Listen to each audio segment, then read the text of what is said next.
can. Bigger, bolder, faster. Boom, going to the maximum. I'm going to the maximum. I'm going to the maximum. All right.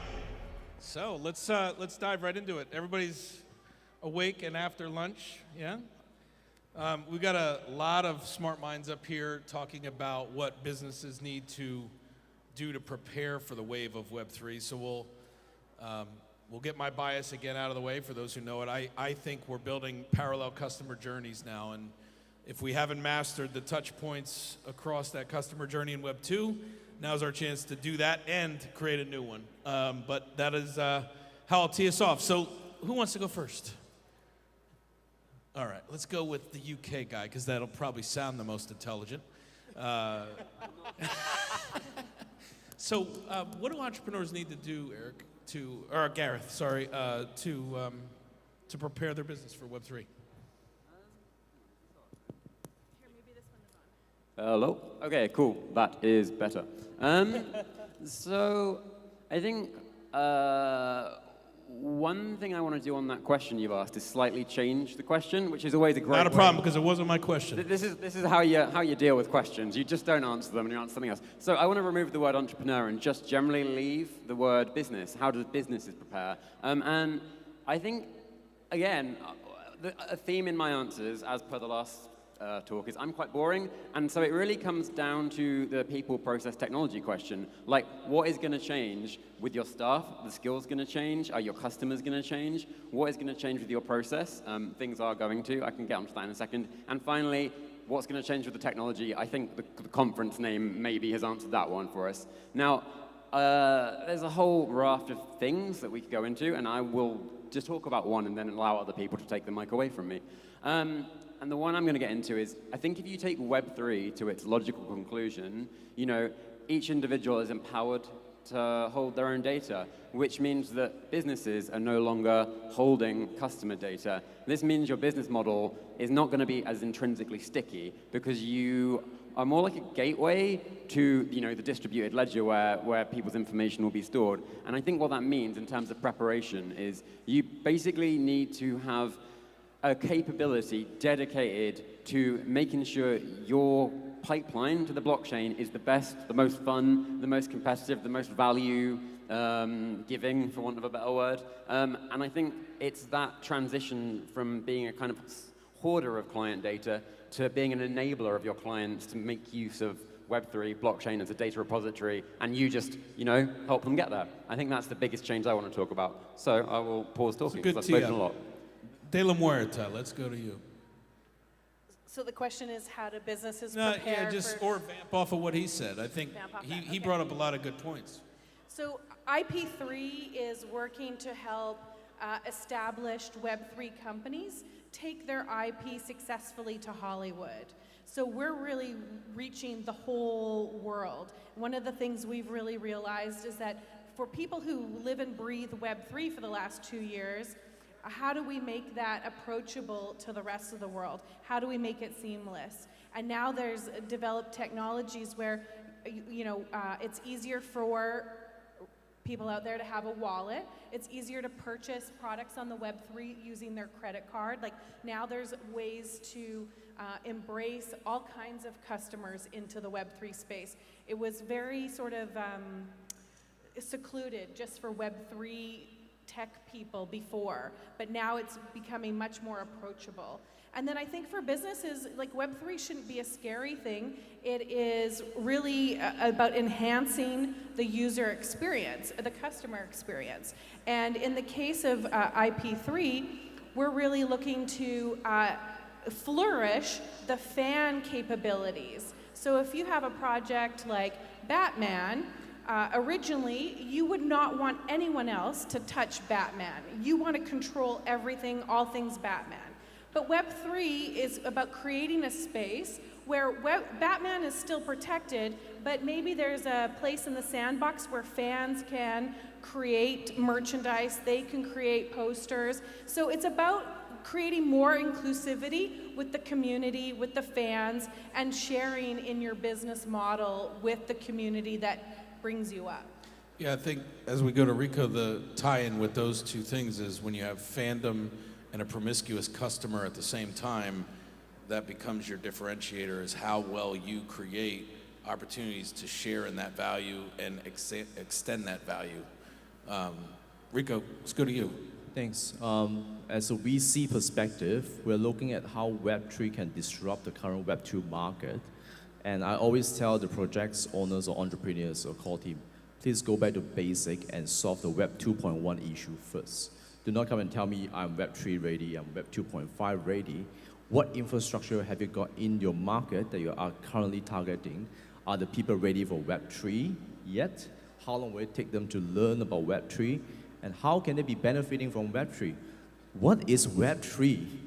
Everyone have a different definition of explain to me Web3. To me, personally, Web3 is about sovereignty, own control of your rights in financial freedom and your own data. That's where the future consumer is going to be when it's fully Web3. Right now, most of our data are not in our own control because we are still in the Web2 space. Right now, Web2 companies are competing among themselves for our data because we don't even own our own data. What if we own the data and we can monetize and control the privacy of our data all in one place? That's where I'm looking at the Web3. And right now, as a VC and incubator, we are looking into solutions that can solve these expensive problems. So for the businesses who are looking into Web3 and how Web3 is going to change your business, start looking into exactly what our colleague said here. What is the customer going to benefit from this whole innovation? And how can you be part of this? And in a Web3 mindset, there's no such thing as competitor anymore because we are all interconnected in this whole industry. Well, I think Rico makes a great point about data ownership. In the US, the statistic, the range that data monetization is per individual is like $600 to $1,000 US. And in the US, that's honestly not an incredibly meaningful amount of money that's going to move the needle. But in developing and third world nations, that could be a paradigm shift in an annual income. So that's an interesting thread to pull on. But I think that we maybe need to ask a better quality of question. It's not how do we get ready for Web3, it's how do we create the raving fan culture within our business that is going to compel and propel our followers and our community to join us wherever we go. And so if we do that and we look at it as that as our primary purpose to create that culture that they would never possibly think about leaving us, then you can start asking questions about how do I really create customer lifetime value? How do I create products and services that truly enrich their life and don't just make me money? And so one of the things I challenge any company I invest into is who already has your primary customer, your ideal customer in a non-competing industry? Go partner with them. Find ways to collaborate and elevate together.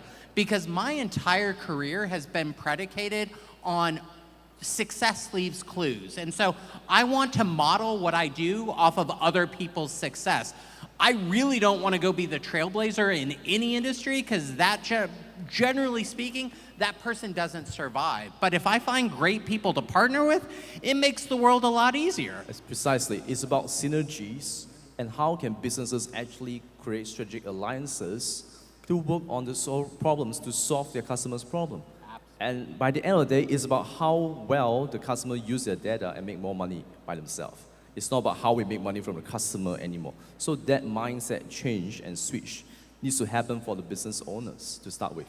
Yeah, I think you guys are hitting on a good segue. So, this notion of co-opetition, which is kind of how I orient to that, which is you compete and you're trying to win, but you're doing it through the alliances that you make and the synergies that you develop.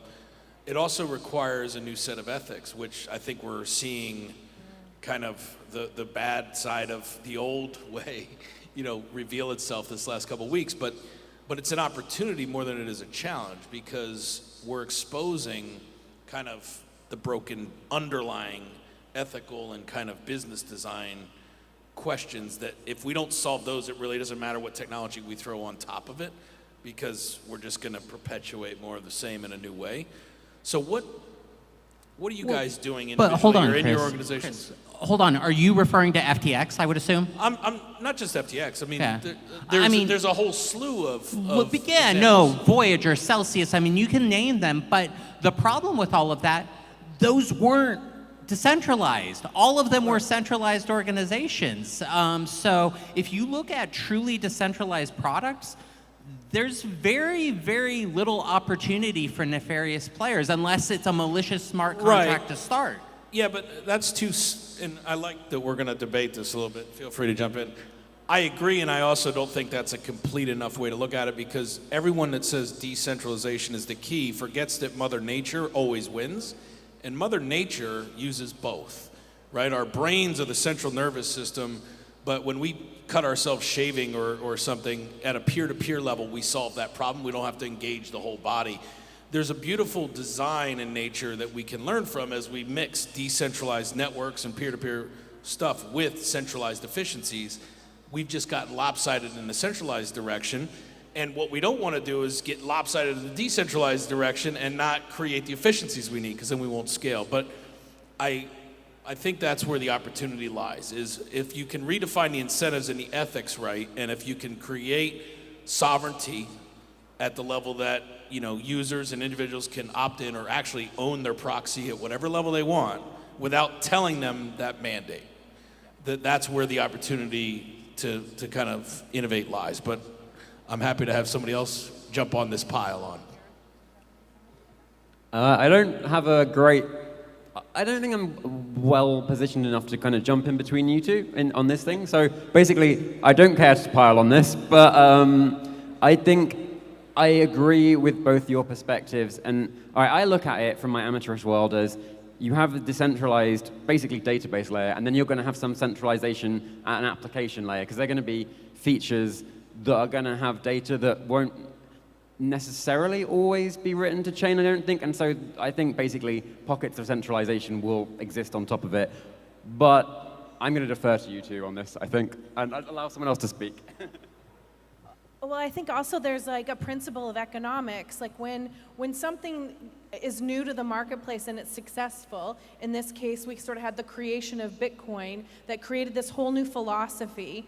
It started off, there was some early adoption, then there became some success, and maybe nefarious people from other places were like, oh, we're going to jump into this space and create something because it's hot. Money is flowing here right now. We can just start something and people are going to throw money at us. Nobody, and the market, the financial people maybe, I'm not saying everybody, maybe just throwing money at it because, oh, this is new, it's exciting, we're going to make a couple bucks and get out. But they weren't necessarily believing in the principles of what Bitcoin was built on, or the idea of decentralization. And so there was no stopgap between like what the concept of decentralization was and what's happened in the last 3 years in the marketplace. But maybe now with the fallout, we've had some market corrections, obviously. Hopefully that will reestablish the playing field, and the bar will rise, and people will start to say, hey, you have to have ethical business practices while you're creating this, again, decentralized place, which should be the whole community holding each other to those standards. I think with what happened in the last 6 months, primarily, the regulators are very, very concerned. If I were to regulate, I would like, what is going on here? I thought you guys have the regulations. What is FATF doing? What is SEC doing? What is your own country, central bank looking to CBDC doing? What is the balance between a DeFi, where they have full control of what they want to do with their wealth, versus someone who is doing everything KYC, AML, running business, reporting tax and everything? Where is the balance, and where is the choice of the person who owns the company, owns the wealth? And that is what we are talking about here. It's an ethical issue, definitely. Even without blockchain, there's been a lot of ethical issues anyway. What happened to FTX happened in many other countries and many other scenarios with central banks and normal banks, countries going bankrupt. What the hell happened with a country if a country can go bankrupt, like Venezuela? How can a currency drop 70% of its market value without blockchain? So let's not go backwards, and what we should look into is the future where the younger generations are changing their behavior of spending, of consuming, right? How is Web3 relevant to them? And what is the product and services that they will be consuming versus what we or our grandparents are consuming now? I think that's what regulators are looking at. How can we protect these young minds from being scammed with the right amount of regulations around it, and to educate them and make them be aware of their own rights and their own choice and their own responsibility and how they use this technology for the betterment of themselves, the family, and the country. So this whole regulations around it has been involved by the stakeholders and the industry, and together with the government regulators to understand what is our country looking at. Philippines is very interesting to all of us because it's proven to be a creator's economy already. So we are on a very good sort of, stage here in Philippines versus many other countries who haven't even started yet, so to speak. We have countries who do not have IDs for the citizens, unbanked communities because they don't have IDs. There's no KYC, there's no bank account, right? About 2 billion without ID, 1.7 billion without a bank account, right? That's the global stats. Looking at our, Filipinos and the whole ecosystem here, you guys are very, very fortunate. You guys are a very good place to take off from here to the next step. And it's about how you seize the opportunity here using all these technologies that you have. And some of them prove to be not working in certain countries. Hey, it may work here if the government takes the right regulatory environment to protect it and regulate it. So there's no right and wrong here. It's about how we all come together as a stakeholder. And today, we witnessed the Philippine Blockchain Council set up. It's a good start, where we are all coming together and nurture this market and work together. Eric, you live in the American hub of this kind of activity in Miami. You organize your own event, and you skipped Art Basel like I did to come here. Why? Well, I think it's the opportunity. Full disclosure, Art Basel is an amazing event. It has really become a Web3 hub, but it's established. And so I don't know that I'm going to learn anything new there. Here in the Philippines, the opportunity is so abundant. And in Southeast Asia, you've already shown that you have an unquenchable appetite for cryptocurrency and blockchain technology and gaming and what have you. So I think that where we go from here is really limitless. I see this, society that every single one of you in this audience has a smartphone, and that can be your conduit into Web3. And I'll be honest, I don't really buy into the whole Zuck, we're all gonna wear goggles for the metaverse.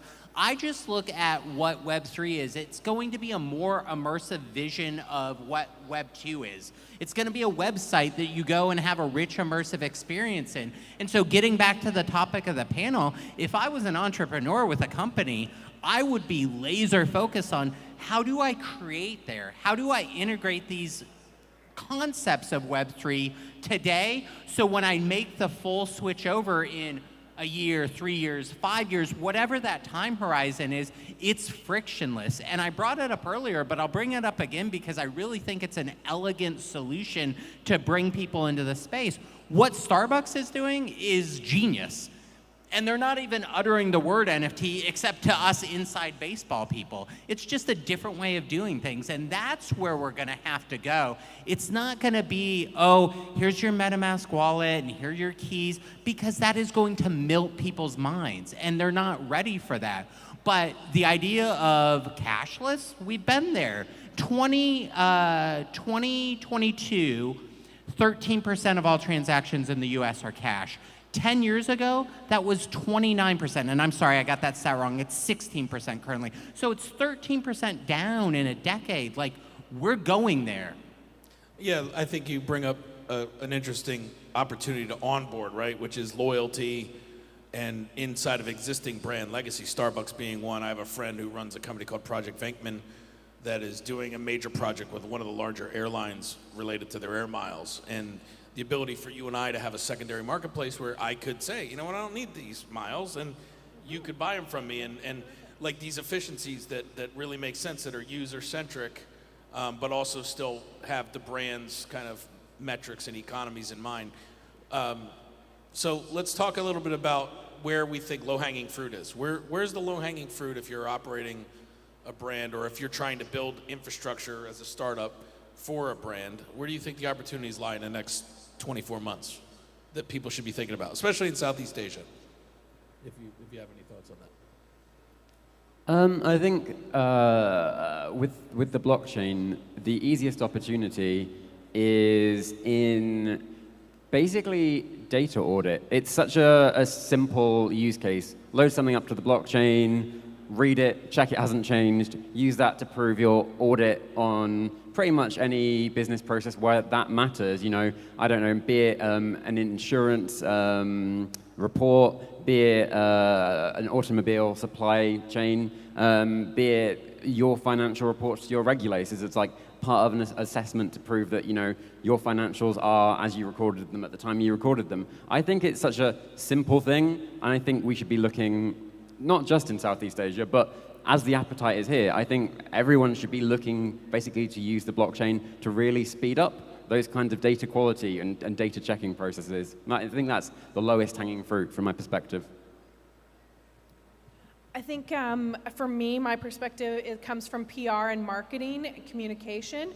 Right now, people should just be communicating. Like you in the audience, you're getting educated, but then you have to turn around and share that with your audience. Share with them like ways for them to be involved in your business. Like you were just mentioning like this secondary market for points, airline points. I mean, that's so perfect. It's a perfect example. Also, in America, we just had this blow up with Taylor Swift and the ticket sales there.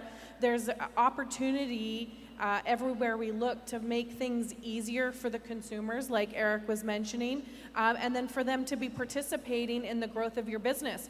But communication, communication, communication. If you're not sharing these ways for the community or your audience or your customer to support you more, they don't know how to do it. But often, if they're a customer and they're supportive and they're part of your community, they want to see you succeed and they want to be one of the first ones to say, oh, I have a Bored Ape, or I'm part of the Starbucks program, or you can buy my air miles. But you need to share that information with your audience. So communicate, communicate, communicate. From my point of view, most of the current crypto hodlers will go on holiday because they will just wait for the next halving. And for most of the people who are just coming to the space, it's time to build, build, build. 2022, 2023 is a time to build your foundation, identify the lowest hanging fruit and the problem that's relevant to you and your community, and focus on building solutions that solve their problem. 2024 is a time of scaling, harvesting, and that's where we are seeing a lot of, you know, positivity coming out in 2024 from a VC's point of view. So a lot of us are actually scouting around for talent who are going to be there for the next 2 to 3 years, because it's not easy where everyone is building, competing. The competition is huge, but it's the best time to invest and look for the best talent in the market. So from my point of view, do not stop and go on holiday like most of the crypto bros, because they already made it. They know what their position, they will know what is price or what they are in. Hodlers, they know it. But do not be like them. This is a time to actually build, and this is an opportunity for you to make a lot of learning and a lot of harvesting in the next 3 years. Parting thoughts, Eric? I completely agree. I think the opportunity to quietly build over the next 2 to 3 years is massive, and then come out like a raging bull.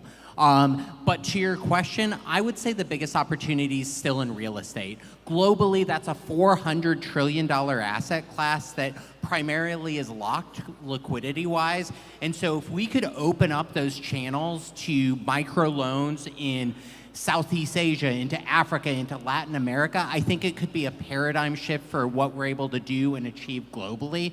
And that is just now beginning. And the opportunities in other countries versus the US are actually significantly better, because the regulatory environment and specifically the titling network in the US, there are 3,600 different municipalities that give titles versus most other countries are singular. Right. No, that's a great point. I think that is an area that we have to do a whole nother panel on, real estate. But parting thoughts, guys, I think the takeaway would be NFTs aren't JPEGs. They're the containerization of everything. If you understood what shipping container standardization did, which I know Southeast Asia knows a lot about, for the global consumption of physical goods, we're gonna live in a time where a generation will consume more digital assets than physical ones moving forward. What is the container? And the container will be a token. And that's the opportunity. So thanks for the panel. Give them a hand. Thank you. All right. Thanks, guys. Philippine Blockchain Week. See you next year.